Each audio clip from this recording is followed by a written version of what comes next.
नमस्कार साथियों, मैं शशि सिराना स्वागत करता हूं आपका आपके अपने YouTube चैनल पर। साथियों, आज का हमारा वीडियो राजस्थान जीके का एक बहुत ही महत्वपूर्ण टॉपिक, बंगाल की खाड़ी की ओर जाने वाली नदियां। सामने राजस्थान का नक्शा आपको दिखाई दे रहा है और आज के टॉपिक में मैं जो नदियां आपको कराने वाला हूं वो राजस्थान के नक्शे के साथ साथ फ्लो चार्ट में भी आपके साथ लेकर आया हूँ। पूरा फ्लो चार्ट एक नदी का मैं आपको क्लियर करने वाला हूं, उनका स्क्रीनशॉट आप अपने पास सेव रख लीजिएगा। और जो स्टूडेंट कहते हैं कि हमें नदियां याद नहीं होती हैं, तो इस बात की गारंटी है कि इस वीडियो को देखने के बाद आप चाहकर भी इन नदियों को नहीं भूल पाएंगे। यदि आप चाहेंगे ना कि मैं नदी भूल जाऊं तो भी ऐसा संभव नहीं होगा कि आप वो नदी भूल जाएं।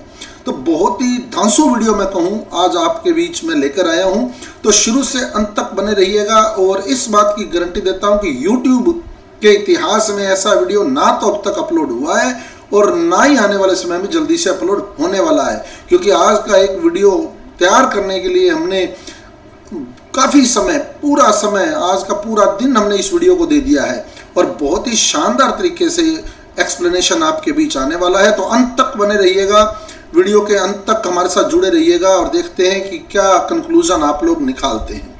तो सबसे पहली बात मैं करने वाला हूं चंबल नदी की, बंगाल की खाड़ी की ओर जाने वाली नदियां। पहले मैंने आपको बताया था राजस्थान की जो अपवाह प्रणाली है वो 3 भागों में बांटी गई है। आंतरिक अपवाह प्रणाली, बंगाल की खाड़ी की ओर जाने वाली अपवाह प्रणाली और अरब सागर की ओर जाने वाली अपवाह प्रणाली। पिछले वीडियो में मैं पूरा क्लैरिफिकेशन इसका कर चुका हूं।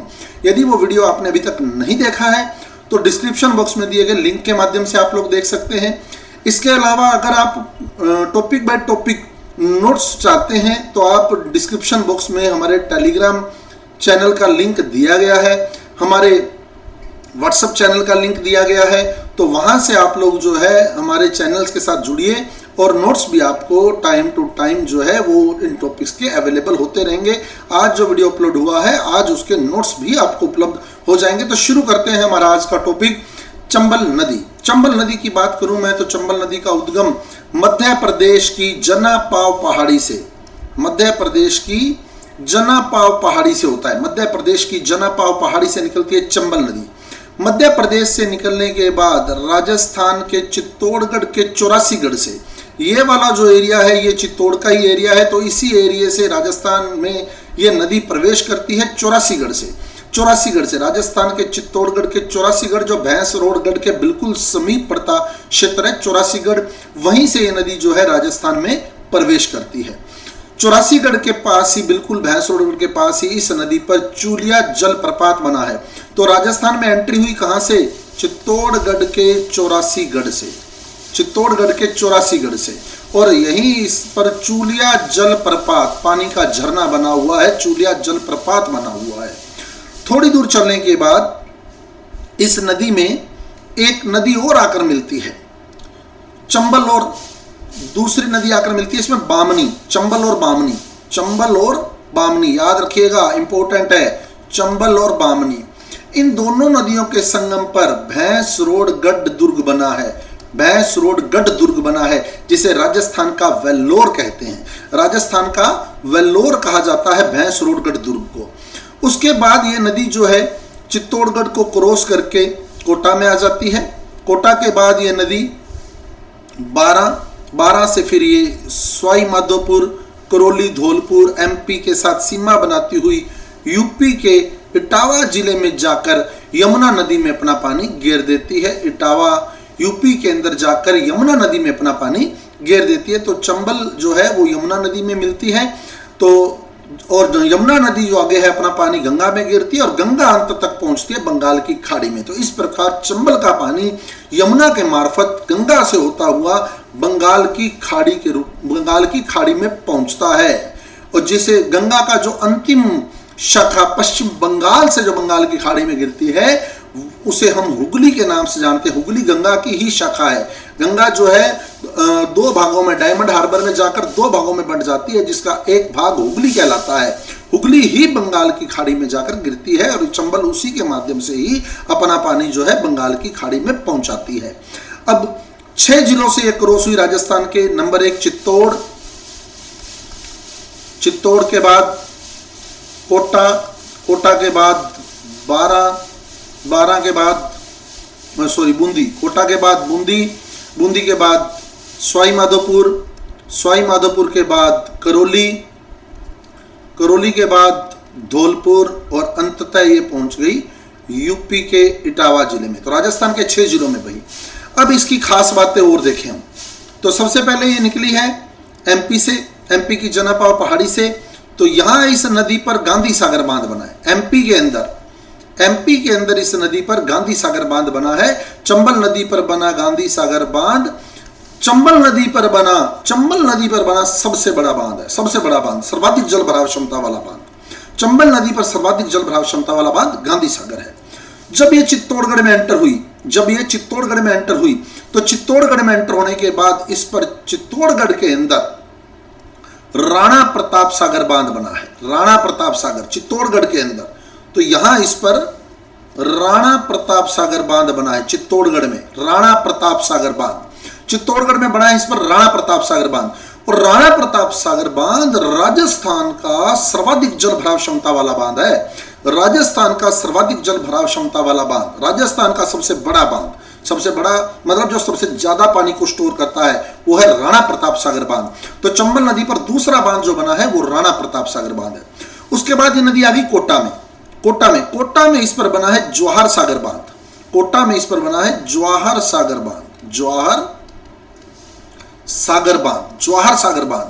जवाहर सागर बांध से कोटा और बूंदी को पेयजल की आपूर्ति की जाती है। तो पहला आ गया गांधी सागर बांध, एमपी के अंदर है। दूसरा आ गया राणा प्रताप सागर बांध, चित्तौड़गढ़ के अंदर है। तीसरा आ गया जवाहर सागर बांध, कोटा के अंदर है। कोटा के अंदर एक बांध और है, कोटा बैराज। कोटा के अंदर एक बांध और है, कौन सा? कोटा बैराज। कोटा बैराज जो है वो सिंचाई बांध है। कोटा बैराज सिंचाई बांध है। कोटा बैराज सिंचाई बांध है। कोटा बैराज केवल और केवल सिंचाई बांध है। जवाहर सागर बांध से कोटा और बूंदी दोनों को पेयजल आपूर्ति की जाती है। कोटा और बूंदी दोनों को पेयजल आपूर्ति की जाती है। राणा प्रताप सागर बांध चित्तौड़गढ़ में बना राजस्थान का सबसे बड़ा बांध है। राजस्थान का सर्वाधिक जल भंडारण क्षमता वाला बांध है। और गांधी सागर बांध जो एमपी में है वो चंबल नदी पर बना सबसे बड़ा बांध है। उसके बाद सवाई माधोपुर में, जब ये नदी सवाई माधोपुर में पहुंचती है तो सवाई माधोपुर में चंबल नदी में सवाई माधोपुर में यहाँ चंबल नदी में एक नदी आती है बनास जो राजसमंद से आएगी, और एक नदी आती है सीप। चंबल, बनास और सीप का त्रिवेणी संगम होता है। तो 2 नदियां और मिलती हैं इसमें सवाई माधोपुर में आकर। एक तो चंबल तो खुद है ही है, एक और आदि बनास और एक आदि सीप। तो इस प्रकार त्रिवेणी संगम हुआ चंबल, बनास और सीप का। चंबल, बनास और सीप का त्रिवेणी संगम होता है। चंबल, बनास और सीप का त्रिवेणी संगम होता है। कहां पर? चंबल, बनास और सीप का त्रिवेणी संगम होता है सवाई माधोपुर में रामेश्वरम स्थान पर। यहाँ रामेश्वरम धाम बना हुआ है। रामेश्वरम स्थान पर चंबल, बनास और सीप का त्रिवेणी संगम हुआ है। रामेश्वरम स्थान पर भगवान परशुराम की तपोस्थली रामेश्वरम धाम बना हुआ है सवाई माधोपुर में। और उसके बाद करौली और धौलपुर में यह नदी जो है बीहड़ भूमि बनाती है। बीहड़ भूमि का निर्माण करती है, उत्खात भूमि का निर्माण करती है चंबल नदी। यह प्रश्न भी बहुत बार आता है। बीहड़ भूमि, राजस्थान की कौन सी नदी बीहड़ भूमि का निर्माण करती है? तो चंबल नदी है जो बीहड़ भूमि का निर्माण करती है। डाकुओं का जो है वो यही क्षेत्र है। तो डाकुओं की शरण स्थली है ये बीहड़ भूमि। डाकुओं की शरण स्थली माना जाता है इस बीहड़ भूमि को। डाकुओं की शरण स्थली बीहड़ भूमि। तो ये चंबल नदी हो गई। अब चंबल नदी जो है राजस्थान में बहने वाली एकमात्र 12मासी नदी है। 12मासी, नित्यवाही, कामधेनु, चरमणवती, ये इसके उपनाम है। 12मासी नदी है ये। नित्यवाही मतलब डेली फ्लो होता है, इसके अंदर डेली पानी होता है। 12मासी एकमात्र नदी है 12मासी। देखो पेपर में 2 प्रश्न आते हैं। एक बार तो ऐसा प्रश्न आता है कि राजस्थान की एकमात्र 12मासी नदी है, तब आप अटेम्प्ट करेंगे चंबल। एक प्रश्न आता है राजस्थान की 12मासी नदियों का युगम है, तब चंबल और माही भी 12मासी नदियों में आती थी, लेकिन वर्तमान में माही 12मासी नदियों में नहीं है। तो ये कुछ इंपॉर्टेंट बातें चंबल की जो हमने पढ़ी। अब इसको फ्लो चार्ट पर लेकर आते हैं। देखिए आप, बंगाल की खाड़ी की ओर जाने वाली नदियां। चंबल नदी उद्गम हुआ कहां से? मध्य प्रदेश की जनापाव पहाड़ी से निकली है। मध्य प्रदेश की जनापाव पहाड़ी, और मध्य प्रदेश में इस पर एक बांध भी बना था। कौन सा? गांधी सागर बांध जो चंबल नदी पर सर्वाधिक जल भराव क्षमता वाला बांध है। उसके बाद ये नदी एंटर हुई राजस्थान में, राजस्थान के 6 जिलों में बहती है। सबसे पहले आई ये चित्तौड़गढ़ के 84 गढ़ से इसकी एंट्री हुई, चित्तौड़गढ़ के 84 गढ़ से इसका प्रवेश होता है, चित्तौड़गढ़ के 84 गढ़ से। उसके बाद यहीं इस पर चूलिया जलप्रपात बना हुआ है, चूलिया जलप्रपात। फिर हमने पढ़ा इस पर राणा प्रताप सागर बांध है, यहाँ चित्तौड़गढ़ के अंदर राणा प्रताप सागर बांध जो राजस्थान का सर्वाधिक जल भराव क्षमता वाला बांध है, राजस्थान का सबसे बड़ा बांध है। उसके बाद चंबल और बामनी के संगम पर भैंस रोड गढ़ का किला बना है, जिसे राजस्थान का वेल्लोर कहते हैं, राजस्थान का वेल्लोर। और वास्तविक जो वेल्लूर दुर्ग है, वेल्लूर दुर्ग ये तमिलनाडु के अंदर है। टीपू सुल्तान को अंग्रेजों ने यही कैद रखा था, राजस्थान का वेल्लूर। इसके अलावा राजस्थान के प्रसिद्ध क्रांतिकारी अर्जुन लाल सेठी भी वेल्लूर जेल के अंदर समय बिता कर आए थे, वेल्लूर जेल के अंदर तमिलनाडु में। तो अंग्रेजों ने अर्जुन लाल सेठी को भी 7 साल के लिए जो है वो कारावास में रखा था वेल्लूर जेल के अंदर। तो राजस्थान का जो वेल्लोर है वो भैंस रोड गढ़ किला कहलाता है, चंबल और बामनी के संगम पर भैंस रोड गढ़ का किला। चित्तौड़ से ये नदी आई कोटा में, चित्तौड़ से ये नदी आई कहाँ, कोटा में। कोटा में इस पर एक तो जवाहर सागर बांध बना है जो कोटा और बूंदी दोनों को पेयजल की आपूर्ति करता है। फिर कोटा बैराज बांध है जो कि सिंचाई बांध है। उसके बाद ये नदी आ गई बूंदी में, बूंदी में कोई विशेष इसके बारे में है नहीं हमारे पास। उसके बाद ये नदी आई सवाई माधोपुर में, सवाई माधोपुर में त्रिवेणी संगम हुआ, रामेश्वरम स्थान पर चंबल, बनास और सीप का त्रिवेणी संगम, रामेश्वरम धाम भगवान परशुराम की तपोस्थली। उसके बाद ये नदी आई करौली में, करौली के बाद ये नदी गई धौलपुर में, धौलपुर, करौली और धौलपुर, करौली और धौलपुर में इस नदी पर बीहड़ भूमि जो है वो विकसित है, बीहड़ भूमि उत्खात क्षेत्र। उसके बाद धौलपुर से ये नदी जाती है उत्तर प्रदेश, उत्तर प्रदेश में जाकर इटावा में ये यमुना नदी के अंदर अपना पानी जो है वो घेर देती है, इटावा यमुना में, इटावा जिले के अंदर यमुना में अपना पानी घेर देती है। तो ये चंबल का फ्लो चार्ट है पूरा का पूरा आपके सामने, स्क्रीनशॉट इसका ले लीजिएगा साथियों, क्योंकि ये बहुत ही इंपॉर्टेंट होने वाला है। चंबल नदी, तो ये आपके पास चंबल नदी थी। बाकी लंबाई जो है वो आप जिस बुक पर आपको सबसे ज़्यादा भरोसा है आप उस बुक से चंबल नदी की लंबाई पढ़ लीजिएगा, क्योंकि हर बुक के अंदर थोड़ा बहुत वेरिएशन है, तो मैंने यहाँ नहीं लिखी है। बाकी राजस्थान में बहने वाली सबसे लंबी नदी चंबल नदी है, राजस्थान में सर्वाधिक सतही जल का प्रवाह करने वाली नदी चंबल नदी है। तो यह थी साथियों चंबल नदी, पूरा के पूरा फ्लो चार्ट आपके सामने है, पूरा आपको मैप पर क्लियर कर दिया है। अब हम मूव करते हैं हमारी अगली नदी की ओर, बंगाल की खाड़ी की ओर जाने वाली नदियों में अगली नदी हम लोग पढ़ेंगे बनास, बनास नदी। बनास नदी का जो उद्गम होता है, बनास नदी का उद्गम राजसमंद, राजसमंद बनास नदी का जो उद्गम हुआ कहां से, राजसमंद, खमनोर पहाड़ी, राजसमंद से इसका उद्गम होता है। खमनोर पहाड़ी, खमनोर पहाड़ी राजसमंद से, राजसमंद से ये आती है भीलवाड़ा में, राजसमंद से सॉरी ये जाती है चित्तौड़ में,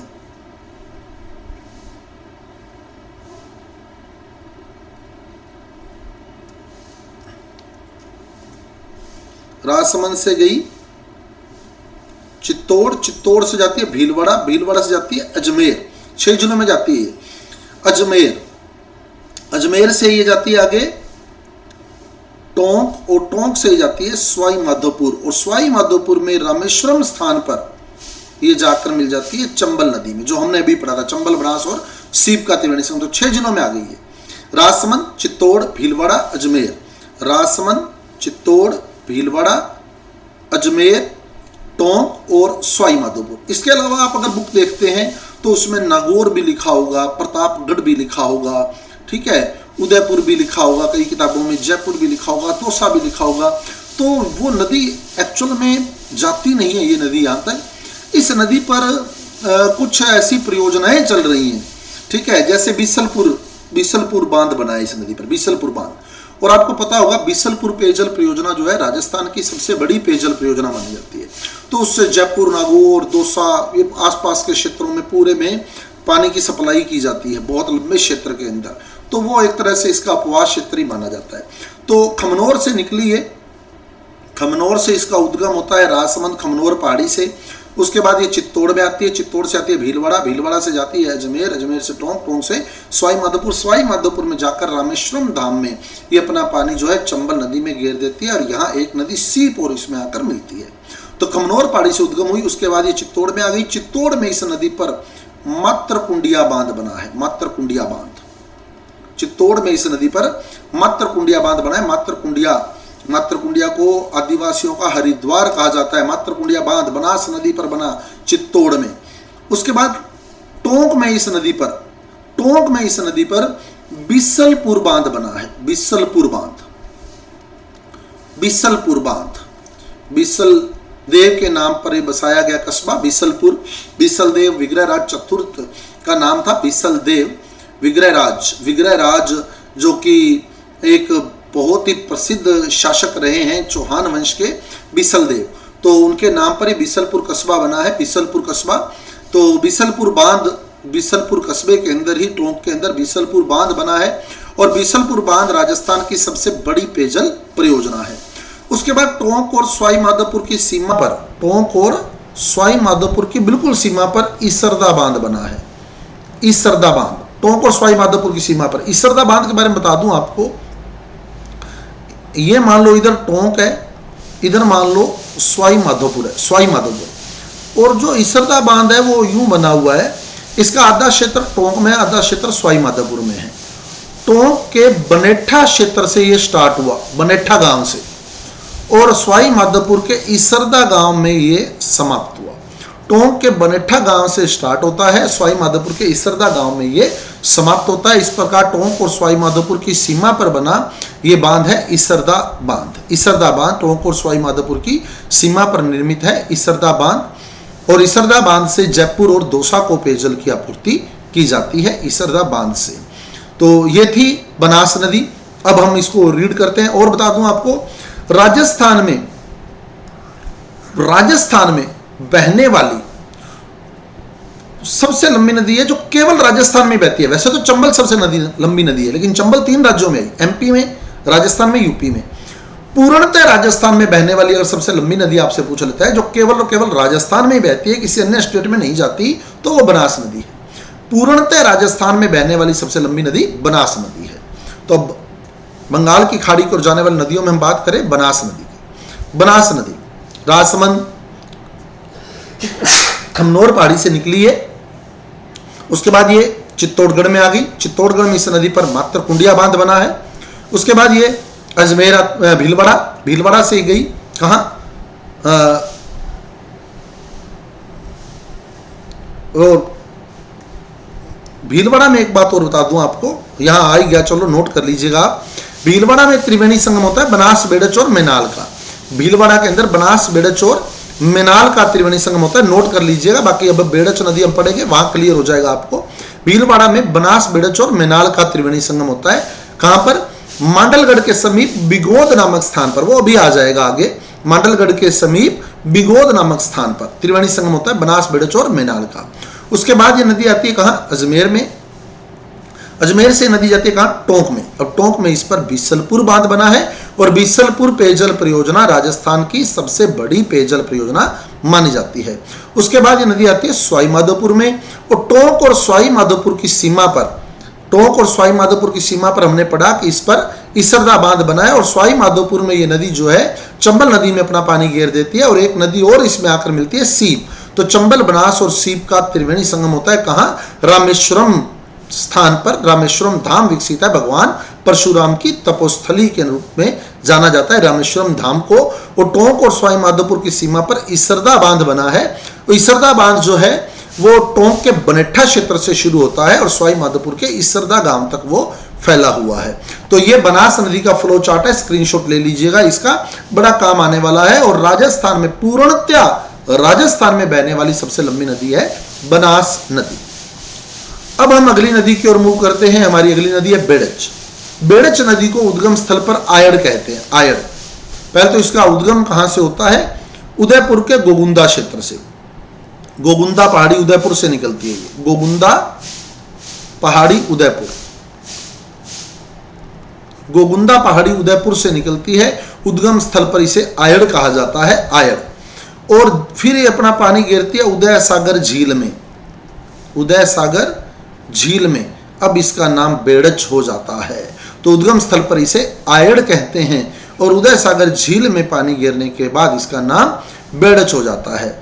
उसके बाद ये आती है चित्तौड़गढ़ में, चित्तौड़गढ़ से जाती है भीलवाड़ा में और भीलवाड़ा में मांडलगढ़ के पास, भीलवाड़ा में मांडलगढ़ के पास जाकर ये नदी जो है बिगोद नामक स्थान पर अपना पानी गिर देती है। किसमें? बनास नदी में। तो और यहाँ एक नदी और आकर मिलती है मेनाल। तो इस प्रकार बनास, बेड़च और मेनाल का त्रिवेणी संगम होता है। बनास, बेड़च और मेनाल का त्रिवेणी संगम होता है। और चित्तौड़गढ़ के अपावास गांव में इस नदी पर गोसुंडा बांध बना है। कौन सा बांध बना है? गोसुंडा बांध। कहां पर? चित्तौड़गढ़ के अपावास गांव में, चित्तौड़गढ़ के अपावास गांव में, अपावास गांव में इस नदी पर गोसुंडा बांध बना हुआ है। इस नदी पर गोसुंडा बांध बना हुआ है चित्तौड़गढ़ के अपावास गांव में। तो ये थी बेड़च नदी, बड़ी सिंपल है।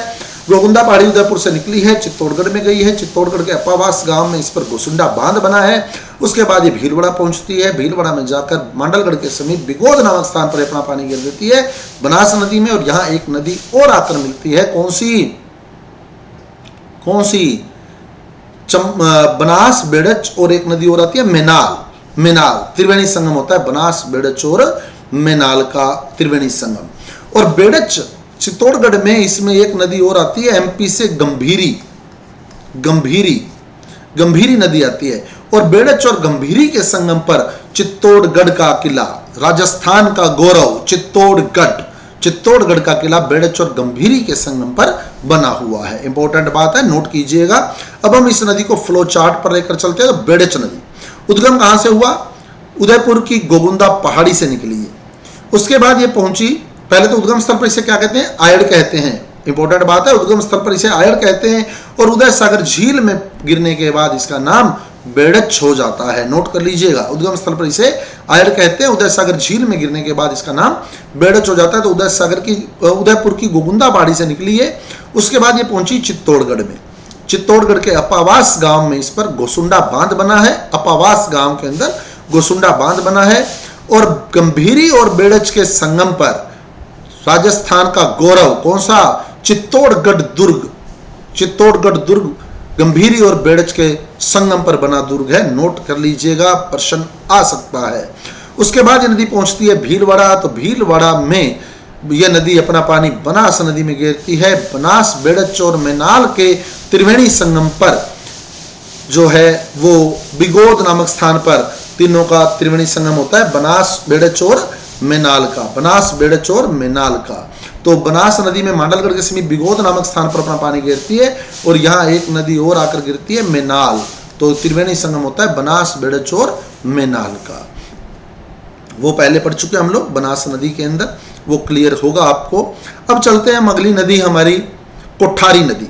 कोठारी नदी, कोठारी नदी दिवेर पहाड़ी राजसमंद से निकलती है। दिवेर पहाड़ी राजसमंद, कोठारी नदी दिवेर पहाड़ी राजसमंद से निकलती है और भीलवाड़ा में जाकर ये समापन हो जाता है इसका बनास नदी के अंदर। भीलवाड़ा के अंदर जाकर ये बनास नदी में मिल जाती है। और भीलवाड़ा में इस नदी पर मेजा बांध बना है। कोठारी नदी पर कौन सा बांध बना है? मेजा बांध। भीलवाड़ा में इस पर मेजा बांध बना है, मेजा बांध। और भीलवाड़ा में एक सभ्यता विकसित हुई, बागोर सभ्यता, वो भी कोठारी नदी के किनारे ही है। भीलवाड़ा में बागोर सभ्यता कोठारी नदी के किनारे है। तो दिवेर पहाड़ी राजसमंद से निकली है, ये भीलवाड़ा में जाती है। भीलवाड़ा में जाकर अपना पानी बनास नदी में गिरती है। भीलवाड़ा में इस पर मेजा बांध बना है, जिससे भीलवाड़ा शहर को, भीलवाड़ा जिले को पेयजल की आपूर्ति की जाती है। बागोर सभ्यता का विकास कोठारी नदी के किनारे हुआ है। बिल्कुल छोटी सी नदी है ये। तो दिवेर पहाड़ी राजसमंद से निकलती है कोठारी नदी। तो कोठारी नदी उद्गम हुआ राजसमंद दिवेर पहाड़ी से। उसके बाद ये पहुंची भीलवाड़ा। भीलवाड़ा में इसका समापन हो जाता है बनास नदी में। और भीलवाड़ा में इस नदी पर मेजा बांध बना है, मांडलगढ़ में मेजा बांध बना है। और इसके अलावा बागोर सभ्यता भीलवाड़ा में इस नदी पर विकसित हुई है। तो बिल्कुल छोटी सी नदी है, नोट कीजिएगा, इंपॉर्टेंट है। तो अब चलते हैं हम हमारी अगली नदी काली सिंध नदी। इंपॉर्टेंट है काली सिंध भी। मैंने इस वीडियो के अंदर 5 इंपॉर्टेंट नदियां रखी हैं, चंबल, बनास, बेड़च, कोठारी और काली सिंध। काली सिंध जो है देवास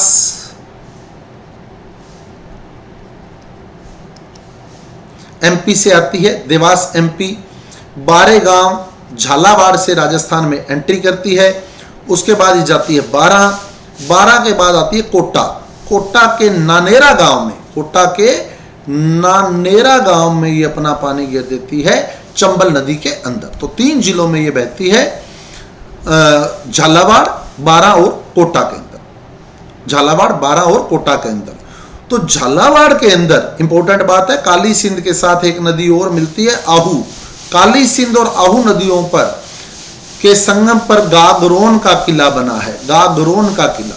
तो किले आपको आज बताए हैं मैंने। एक तो आपको भैंसरोडगढ़ का किला बताया, भैंसरोडगढ़ का किला कहाँ, चंबल और बामनी के संगम पर। एक हमने पढ़ा चित्तौड़ का दुर्ग कहाँ, बेड़च और गंभीरी के संगम पर। एक हम पढ़ रहे हैं गागरोन दुर्ग झालावाड़, काली सिंध और आहू नदियों के संगम पर गागरोन का किला बना है झालावाड़ के अंदर, काली सिंध और आहू नदियों के संगम पर। अब इधर से एमपी से एक नदी और आती है, इसमें परवन नदी आकर मिलती है। परवन नदी 12 की इंपॉर्टेंट नदी है, परवन नदी। तो इसमें थोड़ी थोड़ी नदियां मैं और बीच में बता रहा हूं आपको। काली सिंध के अंदर एक परवन नदी आकर मिलती है। परवन नदी क्यों इंपॉर्टेंट है? क्योंकि 12 जिले के अंदर शेरगढ़ दुर्ग है। शेरगढ़ दुर्ग जो है परवन नदी के किनारे बना हुआ है। शेरगढ़ दुर्ग जिसे कोषवर्धन दुर्ग भी कहते हैं, यह परवन नदी के किनारे बना हुआ है, परवन नदी के किनारे। इसके अलावा 12 जिले में शेरगढ़ अभ्यारण्य है, उसी के साथ परवन नदी बहती है। शेरगढ़ अभ्यारण्य भी परवन नदी के किनारे पर ही विकसित है, परवन नदी। अब ये काली सिंध नदी हो गई। काली सिंध और आहू के संगम पर गागरोन का किला बना हुआ है। काली सिंध और आहू के संगम पर गागरोन का किला। परवन नदी जो है वो 12 में मिलती है, इसी काली सिंध के अंदर। परवन नदी का प्रवाह क्षेत्र देखेंगे तो सेम काली सिंध वाला ही है, बस उल्टी आ रही है। ये उल्टी मतलब जो काली सिंध है, काली सिंध कैसे गई थी? काली सिंध पहले झालावाड़, फिर बारा, फिर कोटा, और वो ऐसे चलेगी। देखो एमपी से ही आती है वो, झालावाड़, वो कोटा और फिर बारा। 12 में आकर ये अपना पानी काली सिंध में गिरती है। झालावाड़, कोटा, 12 से होती है वो। और 12 में इस नदी के किनारे शेरगढ़ दुर्ग बना हुआ है, परवन नदी के किनारे, और शेरगढ़ अभ्यारण्य भी परवन नदी के किनारे विकसित है। तो ये थी काली सिंध नदी, जिसके बारे में हमने पढ़ा। इंपॉर्टेंट है, काली सिंध और आहू के संगम पर जो है वो गागरोन का किला बना है, ध्यान रखिएगा। तो काली सिंध नदी तो मध्य प्रदेश देवास से इसका उद्गम हुआ। उसके बाद ये नदी एंटर हुई झालावाड़ में। झालावाड़ के बारेगांव से ये राजस्थान में इसने प्रवेश किया, और काली सिंध और आहू नदियों के संगम पर गागरोन दुर्ग बना हुआ है, काली सिंध और आहू नदियों के संगम पर। उसके बाद ये नदी आ गई बारा में परवन नदी का संगम होता है। परवन नदी के किनारे शेरगढ़ दुर्ग, राजस्थान का कोषवर्धन दुर्ग कह सकते हैं, और शेरगढ़ अभ्यारण्य इसी परवन नदी के किनारे विकसित हैं। उसके बाद ये नदी आई कोटा में। कोटा के नानेरा गांव में इसका समापन होता है चंबल नदी में। तो साथियों, ये थी हमारी आज की नदियां, जिसमें हमने न केवल मैप पर बल्कि फ्लो चार्ट पर भी नदियों की स्टडी की। उम्मीद करता हूं आपको ये नदियां समझ आई होंगी। यदि आपको हमारा वीडियो अच्छा लगा है, समझ आया है, तो कृपया इस वीडियो को ज़्यादा से ज़्यादा शेयर कीजिए, सभी साथियों तक पहुँचाइए, ताकि सभी साथी आने वाली प्रतियोगी परीक्षा में यदि इन नदियों से क्वेश्चन आता है तो उस क्वेश्चन को आसानी से अटेम्प्ट कर सकें। तो मिलते हैं अगले वीडियो में। इसी प्रकार से अब मेरे वीडियो जो है मैप पर और फ्लो चार्ट पर आपके बीच आने वाले हैं। तो यदि आपको हमारे वीडियो बेहतर लगते हैं तो इन वीडियो को ज़्यादा से ज़्यादा शेयर कीजिए, सभी साथियों तक पहुँचाइए, ताकि सभी साथी जो है जुड़ते जाए हमारे साथ और आने वाली प्रतियोगी परीक्षा में सफल हो सके। इन्हीं शुभकामनाओं के साथ जय हिंद, जय भारत।